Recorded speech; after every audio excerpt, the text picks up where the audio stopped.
Hello friends, मेरा नाम है शुभम जैन और एक बार फिर से आपका स्वागत है हमारे यूट्यूब चैनल नोमैडिक एसजे में। आज की इस वीडियो में हम आपको इंडिया के एक ऐसे टूरिस्ट डेस्टिनेशन के बारे में बताने वाले हैं जो कि हर एक इंडियन ट्रैवलर का ड्रीम डेस्टिनेशन होता है। जी हाँ, हम बात कर रहे हैं लेह लद्दाख की। लद्दाख इंडिया की लार्जेस्ट यूनियन टेरिटरी है जो कि 3 कंट्रीज से बॉर्डर शेयर करती है, जो कि है पाकिस्तान, अफगानिस्तान और चाइना। लद्दाख की 2 कैपिटल्स मानी जाती हैं, लेह एंड कारगिल। हालांकि ऑफिशियल कैपिटल आज भी लेह को ही माना जाता है। लेह लद्दाख का एल्टीट्यूड सी लेवल से लगभग 11,500 फीट से 18,000 फीट के बीच में वेरी करता है एंड बहुत ज्यादा हाइट होने के कारण यहाँ पर आपको एक्यूट माउंटेन सिकनेस होने की प्रोबेबिलिटी बढ़ जाती है। लद्दाख को इंडिया का कोल्ड डेजर्ट भी बोलते हैं क्योंकि ठंड पड़ने के साथ साथ यहाँ के बंजर पहाड़ आपको डेजर्ट वाली फील देते हैं। आज की इस वीडियो में हम आपको बताएंगे कि आप लेह लद्दाख कैसे पहुंच सकते हैं, यहाँ पर घूमने के लिए किन किन बेसिक चीज़ों की ज़रूरत पड़ेगी, लेह लद्दाख में आप कहाँ पर स्टे कर सकते हैं, साथ ही हम बात करेंगे इस ट्रिप का टोटल बजट कितना रहेगा और best time to visit Leh Ladakh. तो इस वीडियो को आप एंड तक जरूर देखिएगा। अगर आप हमारे चैनल पर नए हैं तो चैनल को सब्सक्राइब करना एंड वीडियो को लाइक एंड शेयर करना मत भूलिएगा।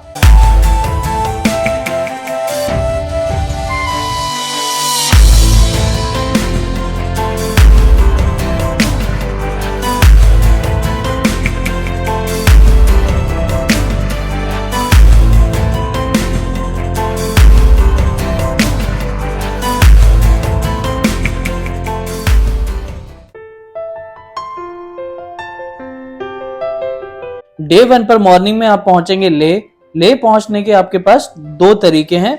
अगर समय कम है तो बेस्ट तरीका है बाय एयर, जिसमें दिल्ली से आपको लेह के लिए डायरेक्ट फ्लाइट आराम से मिल जाएगी। और दूसरा रास्ता है बाय रोड। अगर आप बाय रोड आ रहे हैं तो उसमें भी आप 2 तरीके से आ सकते हैं।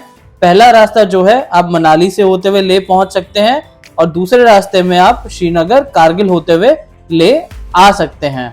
अगर आप बाय रोड आ रहे हैं तो आपको रास्ते में 1 से 2 दिन का हॉल्ट लेते हुए लेह पहुंचना पड़ेगा। लोग ऐसा कहते हैं कि अगर आप श्रीनगर वाले रास्ते से आते हैं तो आपको एक्यूट माउंटेन सिकनेस होने के चांसेस कम होते हैं, क्योंकि श्रीनगर की हाइट मनाली के कंपैरिजन में काफी कम है। पर एज पर दी गवर्नमेंट गाइडलाइंस आप किसी भी रास्ते या मोड ऑफ ट्रांसपोर्टेशन से ले आइए, आपको एक्लिमेटाइज होने के लिए 48 घंटे लेह में ही बिताने चाहिए। लेह लद्दाख के लिए प्लान करते वक्त आपको कुछ चीजों का बड़ा खास ध्यान रखना होगा, जैसे कि आप अपने साथ में डायमॉक्सी टैबलेट जरूर रखिएगा, क्योंकि अगर अल्टीट्यूड सिकनेस होती है तो ये टैबलेट आपको काफी हेल्प करती है। ऑल्सो आप इनर थर्मल वियर्स और कुछ हैवी जैकेट्स अपने साथ रखना बिल्कुल मत भूलिएगा, क्योंकि लेह लद्दाख में आपको कुछ हाई एल्टीट्यूड पासेस जैसे कि खरदुंगला पास एंड पेंगोंग लेक जैसी जगहों पर जाना पड़ेगा, जहां पर आपके नॉर्मल विंटर वियर से काम नहीं चल पाएगा। लद्दाख में पोस्टपेड कनेक्शन ही काम करता है, तो आप अपने साथ में एक पोस्टपेड सिम कार्ड जरूर रख लीजिएगा। यहाँ पर एयरटेल एंड जियो की कनेक्टिविटी काफी अच्छी है। साथ ही में आप ऑफलाइन गूगल मैप्स जरूर डाउनलोड कर लीजिएगा, क्योंकि कुछ जगह पर पोस्टपेड कनेक्शन भी काम नहीं करता है। सो डे 1 पर मॉर्निंग में लेह पहुंचने के बाद आप अपने होटल पर जाकर चेक इन करिए और ब्रेकफास्ट करने के बाद पूरे दिन रेस्ट करिए एंड इवनिंग में इफ यू फील बेटर आप आ जाइए लेह की मॉल रोड देखने। मॉल रोड पे आपको काफी अच्छे रेस्टोरेंट्स एंड कैफेज देखने को मिलेंगे, जहां पर आप कुछ स्नैक्स ट्राई कर सकते हैं। यहाँ का द तिब्बतन किचन रेस्टोरेंट काफी पॉपुलर है, जहां पर आप मोमोज एंड थुपका ट्राई करना तो बिल्कुल भूल नहीं सकते हैं। मॉल रोड पे घूमने और कुछ शॉपिंग करने के बाद आप वापस आ जाइए अपने होटल पे, जहां पर आप आके डिनर कर सकते हैं, या डिनर आप बाहर से भी कर वापस आकर अपना डे 1 एंड कर सकते हैं। डे 2 में मॉर्निंग में अपना ब्रेकफास्ट करने के बाद आप निकल जाइए इंडस एंड ज़ंस्कार रिवर संगम देखने। रास्ते में आपको सबसे पहले मिलेगा लेह पैलेस। लेह पैलेस एक 7 स्टोरी बिल्डिंग है जो कि तिब्बतन आर्किटेक्चर में बनी हुई है। इस पैलेस का निर्माण सन 1600 में राजा सेंगे नामग्याल द्वारा करवाया गया था। यहाँ से आपको ले सिटी का बहुत ही शानदार व्यू दिखाई देता है। ले पैलेस पे कुछ समय बिताने और फोटोग्राफी करने के बाद आप निकल पड़िए अपने नेक्स्ट डेस्टिनेशन के लिए। रास्ते में लद्दाख के खूबसूरत पहाड़ों को निहारते हुए आप पहुंच जाएंगे स्पितुक मॉनेस्ट्री। स्पितुक मॉनेस्ट्री ले से लगभग 8 किलोमीटर की दूरी पर है और 3300 मीटर की हाइट पर बनी हुई है। यहाँ पर आपको लोगों की काफी चहल पहल दिखाई देगी। ऑल्सो इस मॉनेस्ट्री से आपको एयरफील्ड का काफी अच्छा व्यू दिखाई देता है, but due to safety reasons वहां की फोटोग्राफी एंड वीडियोग्राफी करना अलाउड नहीं है। ऑल्सो ये मॉनेस्ट्री से आप काफी अच्छी फोटोज क्लिक कर सकते हैं और यहाँ से आपको खूबसूरत लद्दाख की पहाड़ियां और ग्रीनरी दिखाई देगी। संगम पॉइंट के रास्ते में आगे बढ़ते हुए स्पितुक मॉनेस्ट्री से लगभग 25 किलोमीटर का डिस्टेंस ट्रैवल कर लेने के बाद में आप पहुंच जाएंगे गुरुद्वारा श्री पत्थर साहिब जी। यहाँ पर काफी टूरिस्ट गुरुद्वारे में दर्शन के लिए रुकते हैं। यह गुरुद्वारा गुरु नानक जी की याद में यहाँ पर कंस्ट्रक्ट किया गया था। अगर आप चाहें तो यहाँ पर रुककर दर्शन कर सकते हैं और लंगर भी खा सकते हैं। गुरुद्वारा साहिब में दर्शन करने के बाद में आप आगे बढ़ेंगे और लगभग 10 किलोमीटर का सफर करने के बाद आप पहुंच जाएंगे संगम पॉइंट पे, जहां पर आपको इंडस एंड ज़ंस्कार रिवर का बहुत ही अच्छा संगम दिखाई देगा। आपको काफी लोगों की चहल पहल यहाँ पर दिखाई देगी एंड अगर आप चाहें तो यहाँ पर आप राफ्टिंग भी कर सकते हैं। संगम पॉइंट पर ही आपको ये संगम कैफे भी मिलेगा, जहां पर आप कुछ स्नैक्स वगैरह ट्राई कर सकते हैं। संगम पॉइंट पे कुछ समय बिताने के बाद आप वापस निकल जाइए लेह के लिए। लेह की तरफ जाते हुए रास्ते में आप रुकेंगे मैग्नेटिक हिल्स के पास में, जहां पर आपको एक अलग ही तरीके की मिस्ट्री और इल्यूजन दिखाई देगा। डाउनहिल स्लोप होने के बावजूद भी वहां पर अगर आप अपनी गाड़ी को खड़ा करते हैं तो गाड़ी आपको ऊपर की तरफ चलती दिखाई देगी। अगर आप चाहें तो यहाँ पर एटीवी राइड भी एंजॉय कर सकते हैं। मैग्नेटिक हिल्स पे कुछ मजेदार समय बिताने के बाद में आप आगे बढ़िए लेह की तरफ और पहुंच जाइए शांति स्तूपा। शांति स्तूपा 1991 में जापानीज बौद्ध भिक्षु ग्योम्यो नाकामुरा द्वारा बनवाया गया था। यहाँ पर आपको 14वें दलाई लामा द्वारा प्रतिष्ठित बुद्ध के अवशेष देखने को मिलेंगे। यह जगह धार्मिक दृष्टि से बहुत ही महत्वपूर्ण है और आपको यहाँ पर काफी टूरिस्ट देखने को मिलेंगे। शांति स्तूपा पे कुछ समय बिताने के बाद में आप वहां से निकल जाइए और पहुंच जाइए लेह मार्केट। शांति स्तूपा से लेह मार्केट का डिस्टेंस लगभग 4 किलोमीटर का है। अगर आप टायर्ड हैं तो आप अपने होटल पे जाकर रेस्ट कर सकते हैं, वरना लेह मार्केट में बने कुछ पॉपुलर कैफेज में जाकर एक शानदार इवनिंग एंजॉय कर सकते हैं। डे 3 के आने तक आप काफी समय लेह में बिता चुके होंगे और यहाँ के क्लाइमेट और टेम्परेचर के हिसाब से एडजस्ट कर चुके होंगे। तो डे 3 पे आप तैयार रहिए लेह लद्दाख की सबसे पॉपुलर डेस्टिनेशन खरदुंगला पास के लिए। यह दिन आपको थोड़ा सा जल्दी शुरू करना होगा क्योंकि इस दिन आपको काफी दूरी तय करनी है। खरदुंगला पास के लिए निकलने से पहले एक बात का जरूर ध्यान रखिएगा, अगर आप अपने साथ ऑक्सीजन सिलेंडर नहीं लेकर आए हैं तो लेह से आप रेंट भी कर सकते हैं या फिर आप छोटे सिलेंडर परचेज भी कर सकते हैं। खरदुंगला पास की हाइट लगभग 17,600 फीट के आसपास है और कुछ समय पहले तक इसको वर्ल्ड की हाईएस्ट मोटरेबल रोड के नाम से जाना जाता था, जो खिताब अब उमंगला पास के नाम है, जिसकी हाइट लगभग 19,300 फीट के आसपास मानी जाती है। हाइट ज्यादा होने के कारण यहाँ पर आपको ऑक्सीजन की कमी फील हो सकती है, इसलिए अगर आप यहाँ आ रहे हैं तो अपने साथ ऑक्सीजन सिलेंडर जरूर रखिए। इंफॉर्मेशन बोर्ड्स के अकॉर्डिंग आपको खरदुंगला पास पे आधे घंटे से ज्यादा रुकने के लिए मना किया जाता है, क्योंकि उससे आपके ऑक्सीजन लेवल गिरने के चांसेस बढ़ जाते हैं। हालांकि हमारे विजिट के दौरान हमें ऐसा कुछ फील नहीं हुआ और हमने लगभग 1 घंटा खरदुंगला पास पर स्पेंड किया। खरदुंगला पास से निकलकर रास्ते के सीनिक व्यूज और लद्दाख के खूबसूरत पहाड़ों को देखते हुए आप आगे बढ़िए नुब्रा वैली की तरफ। खरदुंगला पास से लगभग 75 किलोमीटर की दूरी तय करने के बाद में आप पहुंचेंगे नुब्रा वैली की सबसे पुरानी और लार्जेस्ट मॉनेस्ट्री दिस्कित मॉनेस्ट्री में। यहाँ पर आपको एक ह्यूज बुद्धा स्टेच्यू देखने को मिलेगा, जिसका इनॉग्रेशन दलाई लामा द्वारा किया गया था। बाकी यहाँ से आप काफी अच्छे सीनिक व्यूज एंजॉय कर सकते हैं और कुछ समय यहाँ पर बिता सकते हैं। आपको बड़ा ही पीसफुल लगेगा। डिस्किट टाउन से लगभग 10 किलोमीटर का सफर करने के बाद आप पहुंच जाएंगे हुंडर, जहां के सैंड ड्यून्स में आप डबल हिम्प वाले कैमल देख सकते हैं और कैमल राइड भी एंजॉय कर सकते हैं। डबल हिम्प वाले कैमल आपको पूरे हिंदुस्तान में सिर्फ यही देखने को मिलेंगे। आप चाहें तो यहाँ पर ATV राइड भी कर सकते हैं, जिसे करके आपको बहुत ही मजा आएगा। हमने भी यहाँ पर कैमल और ATV राइड करी और हमें खूब मजा आया। सैंड ड्यून्स में एक शानदार इवनिंग बिताने और यहाँ पर चल रहे लोकल लद्दाखी नृत्य को देखने के बाद हम पहुंच गए नुब्रा वैली में अपने कैंप पे। वैसे तो यहाँ पर आपको हर टाइप के स्टे ऑप्शंस जैसे कि home stay, hotels and camps मिल जाएंगे, but majority of the people यहाँ पर कैंप्स में रुकना पसंद करते हैं। हमने भी अपने लिए कैंप बुक किया था, जिसमें स्टे कर हमको काफी मजा आया। सो इस तरीके से अब अपने डे 3 का नाइट स्टे नुब्रा वैली में करेंगे।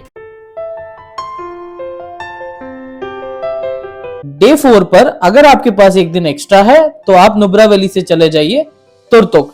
तुरतुक लद्दाख का लास्ट विलेज है और यहाँ पर आपको इंडो पाक बॉर्डर देखने को मिलेगा।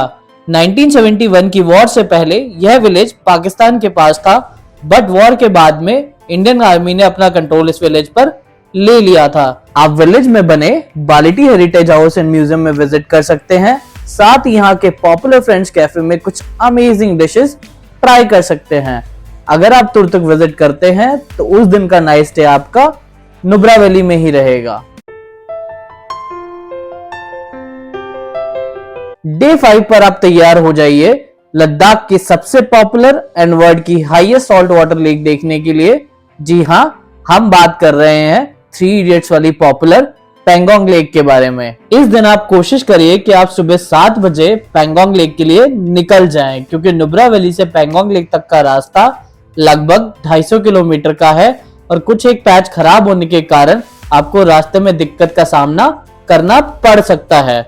बारिश और बर्फ के पिघलने से झरनों और नदियों का पानी सड़क तक आ जाता है, जिससे आपको रोड क्रॉसिंग में काफी दिक्कत हो सकती है। हमने अपनी लद्दाख जर्नी के दौरान काफी बाइकर्स को दिक्कत का सामना करते हुए देखा। पेंगोंग लेक के रास्ते में आगे बढ़ते हुए आपको शायोक रिवर के काफी खूबसूरत नजारों को देखने का मौका मिलेगा। साथ ही लेक से लगभग 80 किलोमीटर पहले आप एक जगह पर रुककर मीरकैट भी देख सकते हैं। जितना हमें पता है, आपको पूरे इंडिया में सिर्फ इसी रीजन में मीरकैट देखने को मिलेगी। यहाँ से कुछ एक और किलोमीटर की दूरी तय करने के बाद फाइनली आप पहुंच जाएंगे वर्ल्ड की highest salt water lake Pangong lake पर। आप मेरा यकीन मानिए, जितना आपने इस लेक के बारे में सुना है, ये लेक देखने में उससे बहुत ही ज्यादा खूबसूरत है और आपको यहाँ पर आकर एक अलग ही आनंद का अनुभव होने वाला है। इतनी लंबी जर्नी करने के बाद अगर आप टायर्ड फील कर रहे हैं तो लेक साइड पर बने अपने कैंप में जाकर आप थोड़ी देर रेस्ट कर सकते हैं और इवनिंग में लेक किनारे आकर कुछ फोटोशूट करवा सकते हैं और लेक की खूबसूरती को और उसके चारों तरफ पहाड़ों को निहार सकते हैं। आपको सच में बहुत ही आनंद आएगा। 3 इडियट्स मूवी में आपने इस लेक को जरूर देखा होगा, क्योंकि उस मूवी का लास्ट सीन यहीं पर शूट किया गया था। इस तरीके से आप अपने डे 5 को एक खूबसूरत लेक के किनारे बैठकर और रात में टिमटिमाते तारों को देखकर खत्म कर सकते हैं। आपका इस दिन का स्टे पेंगोंग लेक के किनारे बने कैंप्स में ही रहेगा। नेक्स्ट डे मॉर्निंग में आप पेंगोंग लेक से रिटर्न निकलेंगे ले जाने के लिए। पेंगोंग लेक एंड लेक के बीच की दूरी लगभग 160 किलोमीटर की है, जिसके लिए आपको शेह एंड चांगला पास होते हुए ले पहुंचना पड़ेगा। चांगला पास एक हाई एल्टीट्यूड पास है, जिसकी हाइट अप्रोक्सीमेटली 17,688 फीट के आसपास मानी जाती है। चांगला पास पर आपको काफी टूरिस्ट दिखाई देंगे एंड कुछ समय यहाँ बिताने के बाद आप आगे लेह की तरफ बढ़ सकते हैं। चांगला पास से निकलकर लगभग 55 किलोमीटर का डिस्टेंस तय करने के बाद आप पहुंच जाएंगे लेह लद्दाख की सबसे पॉपुलर मोनेस्ट्री थिक्से मोनेस्ट्री में। यह मोनेस्ट्री पॉपुलर है अपने 49 फीट के बुद्धा स्टैचू के लिए, जो कि एक कमल की पोजीशन में दिखाई देता है। थिक्से मॉनेस्ट्री विजिट करने के बाद आप पहुंच जाइए इस ट्रिप की लास्ट डेस्टिनेशन और 3 इडियट से पॉपुलर हुए रेंचो स्कूल में। यहाँ पर आपको काफी अच्छी फोटोज खींचने का मौका मिलेगा। इसके बाद आप ले आकर अपना डे एंड कर सकते हैं एंड नेक्स्ट डे दिल्ली या जो भी आपकी बेस लोकेशन है वहां के लिए रिटर्न निकल सकते हैं। अब बात करते हैं कि आप लेह लद्दाख कैसे पहुंच सकते हैं और यहाँ घूमने के लिए आपको टोटल कितना खर्चा लगेगा। तो जैसा कि हमने आपको बताया था, लेह लद्दाख पहुंचने के आपके पास 2 ऑप्शंस हैं, या तो आप बाय रोड आइए या फिर बाय एयर। अगर आप बाय एयर आते हैं तो आपको दिल्ली से लेह के लिए बहुत इजीली फ्लाइट्स अवेलेबल हो जाएंगी, जिसकी कॉस्ट आपको 5 से 6 हजार रुपए के आसपास पड़ेगी। हालांकि ये डिपेंड करता है कि आपने कितनी एडवांस बुकिंग कराई हुई है। आप बाय रोड अपनी गाड़ी या फिर बाइक के थ्रू आ सकते हैं और चाहें तो रेंटल बाइक का यूज भी कर सकते हैं, जिसका फेयर आपको थोड़ा ज्यादा ही पड़ेगा क्योंकि आप सिंगल रन में लेह नहीं पहुंच सकते हैं और आपको बीच में हॉल्ट लेना पड़ेगा, जिससे फूड एंड स्टे का कॉस्ट आपके ट्रैवल कॉस्ट में जुड़ जाएगा। हालांकि दिल्ली एंड मनाली से लेह के लिए बस भी चलती है, but in terms of cost वो आपको ज्यादा इफेक्टिव नहीं पड़ेगी। बाकी डिटेल जानकारी के लिए आप HRTC की वेबसाइट पे जाकर बसेस की डिटेल ले सकते हैं। अगर आप रेंटेड बाइक का यूज कर रहे हैं तो एक बात का खास ध्यान रखिएगा कि आप हिमाचल प्रदेश नंबर की बाइक लेह लद्दाख में नहीं चला सकते हैं। आपको लेह पहुंचकर वहां के लोकल नंबर की बाइक रेंट करनी पड़ेगी। सेम केस हिमाचल प्रदेश में भी है, आप लेह लद्दाख की बाइक हिमाचल प्रदेश में नहीं चला सकते हैं। अब बात करते हैं कि लेह लद्दाख में आपको लोकल ट्रैवल करने के अंदर कितना खर्चा आएगा। लेह लद्दाख में ट्रैवल करना बाकी हिल स्टेशन के मुकाबले थोड़ा एक्सपेंसिव है। अगर आप यहाँ टैक्सी रेंट पर हायर करते हैं उसकी कॉस्ट आपको 5,000 रुपए पर डे के आसपास पड़ेगी। तो हमारी आइटनरी के हिसाब से आपको 6 दिन की कॉस्ट लगभग 30,000 रुपए के आसपास पड़ेगी। अगर आप किसी और के साथ ट्रैवल कर रहे हैं तो शेयरिंग में कॉस्ट आपको कम हो सकती है। वहीं अगर आप रेंटेड बाइक के थ्रू ट्रैवल करते हैं तो आपको कॉस्ट ऑलमोस्ट सेम ही पड़ेगी। वहीं अगर आप शेयरिंग कर रहे हैं कॉस्ट आपकी डिवाइड हो जाएगी। हमारे हिसाब से अगर आप फ्रीक्वेंटली हिल स्टेशंस में बाइक के थ्रू ट्रैवल नहीं करते हैं तो आपको लेह लद्दाख का ट्रिप बाइक से करने का रिस्क नहीं लेना चाहिए, क्योंकि ये नॉर्मल हिल स्टेशन के मुकाबले थोड़ा डिफिकल्ट है एंड हाई अल्टीट्यूड के चलते और रास्ते खराब होने के कारण आपको काफी दिक्कत का सामना करना पड़ सकता है। एक बात का और खास ध्यान रखिएगा कि लेह लद्दाख में लोकल घूमने के लिए आपको एक इनर लाइन परमिट की जरूरत पड़ती है, जो आप स्क्रीन पर दी गई वेबसाइट से ऑनलाइन भी बुक कर सकते हैं। इसकी कॉस्ट आपको कुछ अराउंड 400 रुपीज के आसपास पड़ेगी। अब बात करते हैं कॉस्ट ऑफ एकोमोडेशन की। लेह लद्दाख में आपको अपने बजट के अकॉर्डिंग हर टाइप की प्रॉपर्टी देखने को मिल जाएगी, बट अगर एक एवरेज प्रॉपर्टी की बात करें तो लेह में आपको एक एवरेज प्रॉपर्टी की पर डे की कॉस्ट पड़ेगी 2,500 से 3,000 रुपए के बीच में। वहीं अगर आप नुब्रा वैली की बात करें तो आपको ये कॉस्ट पड़ेगी 3,000 से 3,500 रुपए पर डे के हिसाब से। एंड पेंगोंग लेक में भी आपको ये कॉस्ट पड़ेगी 3,000 से 3,500 रुपए पर डे के हिसाब से, जिसमें आपका ब्रेकफास्ट इंक्लूडेड रहेगा। तो अगर 6 नाइट 7 डेज की आइटनरी के हिसाब से बात करें तो आपको टोटल एकोमोडेशन की कॉस्ट पड़ेगी लगभग 17 से 18,000 रुपए के आसपास। अगर बात करें फूड कॉस्ट की तो लेह में आपको हर टाइप का फूड इजीली मिल जाएगा, बट यहाँ के कैफेज एंड रेस्टोरेंट्स काफी पॉपुलर हैं। वहीं अगर बात करें Nubra valley and Pangong lake की तो वहां पे काफी लिमिटेड ऑप्शंस हैं और आपको मेजॉरिटी ऑफ द टाइम अपने होटल्स या होम स्टे के ऊपर ही डिपेंडेंट रहना पड़ेगा। तो 2 लोगों के एवरेज मील की कॉस्ट यहाँ पर आपको 1500 से 1600 रुपए के आसपास पड़ सकती है। आप चाहें तो इसको कम भी कर सकते हैं depending upon your choice of food. Leh Ladakh का temperature throughout the year काफी लो रहता है एंड ड्यूरिंग द स्नोफॉल रास्ते ब्लॉक हो जाते हैं, इसलिए यहाँ पर ट्रैवल करने के लिए बेस्ट टाइम माना जाता है अप्रैल टू अगस्त। इस समय में टेम्परेचर 15 से 30 डिग्री सेल्सियस के बीच में रहता है और हल्की हल्की बारिश भी आप कभी कभार देख सकते हैं। यह पीरियड लेह लद्दाख में टूरिज्म का पीक पीरियड रहता है और इस समय पे आप प्रॉपर्टी के टैरिफ में काफी फ्लक्चुएशंस देख सकते हैं। अगर आप लद्दाख 2 लोग ट्रैवल कर रहे हैं तो आपको 6 नाइट 7 डेज की आइटनरी के हिसाब से पर पर्सन इस ट्रिप की कॉस्ट आएगी 35 से 40 हजार रुपए। वहीं अगर आप किसी ट्रैवल एजेंसी के थ्रू बुक कर आते हैं तो भी आपको सिमिलरली कॉस्ट पड़ेगी। हम उम्मीद करते हैं कि आपको हमारी लेह लद्दाख का यह एपिसोड काफी पसंद आया होगा और ये हेल्प करेगा आपको आपकी आइटनरी प्लान करने में। अगर आपके लेह लद्दाख ट्रिप से रिलेटेड कोई भी क्वेश्चंस हैं तो आप हमें कमेंट बॉक्स में पूछ सकते हैं और हम ट्राई करेंगे आपको जल्दी से जल्दी आंसर करने का। तो अब जल्द मुलाकात होगी एक नए एपिसोड में। तब तक के लिए बाय बाय, टेक केयर।